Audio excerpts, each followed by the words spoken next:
We're very happy to be here. Myself, my wife, Marita Davis Johnson, Commissioner of the 5th District, Deborah Jackson, the Honorable Mayor of Lithonia, Georgia. This is the town that we're in on Main Street. We're happy to greet you all today.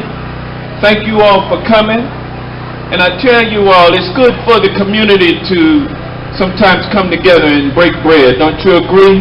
Yeah. You know, and you know, our communities are so, I mean, we have great communities, but we have great challenges in our community. And basically, our young people are killing each other, you know, due to gun violence for the most part. And gun violence is something that we've been dealing with in Congress over the last few weeks.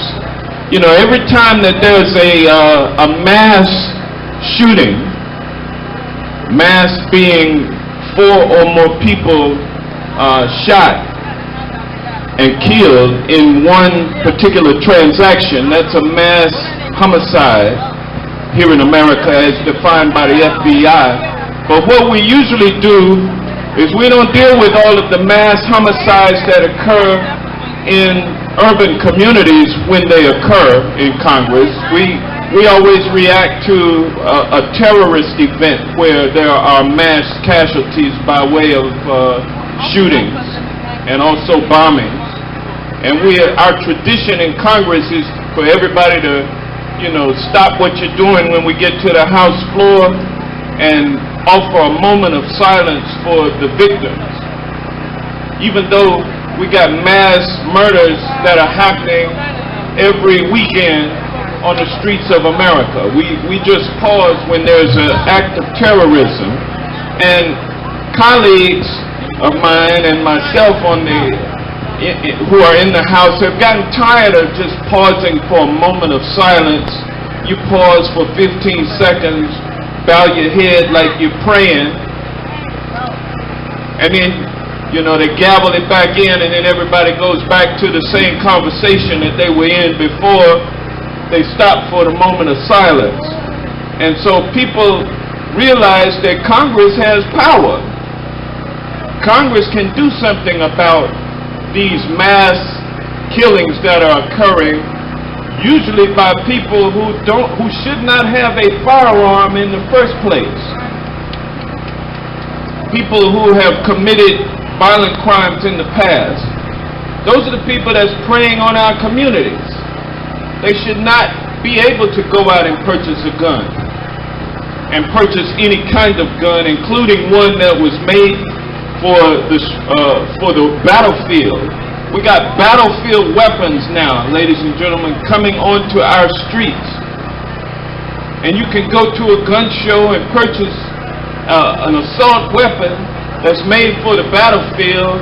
Only reason for an assault weapon is so that you can kill as many people as you can as quickly as possible. That's why they say war is hell. And war is usually taking place somewhere else, not on your streets. And we don't need assault weapons on the streets, but you can go to a gun show and you can purchase an assault weapon, even though you are a violent criminal, even though you have a history of mental illness. You can go get a weapon, no questions asked. Or you can be on the terrorist watch list or a no-fly list, and you can go and purchase a firearm, no questions asked. Or you can go on the internet.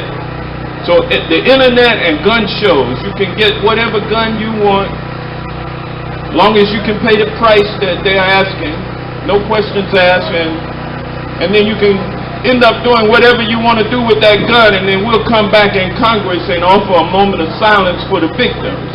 And people are tired of that being the case. They want to see Congress take some action. They want to see Congress get out from under the control of the special interests dealing with firearms, which is the National Rifle Association. They represent gun manufacturers and gun sellers. And so people want us to come out from under the control of those special interests and enact some legislation that could result in a lessening of the kinds of firearms that do mass casualties. We don't need those on the floor, on the streets of America to the degree that we're having them now. So that's what we're working on in Congress. I want you all to know that there's a lot more that we can do as a community to stem the flow of violence that occurs in our communities.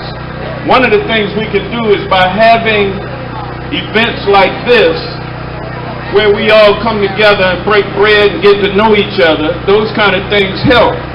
If only we can get our young people to participate. And so this is our first annual Old School Fish Fry, and we'll be doing it again next year, and we'll be broadening it, and we'll be making sure that we serve the public with it, not just food, but also the opportunity to make our communities better. And so by all of you all being here today, you indicate that you are down with that task.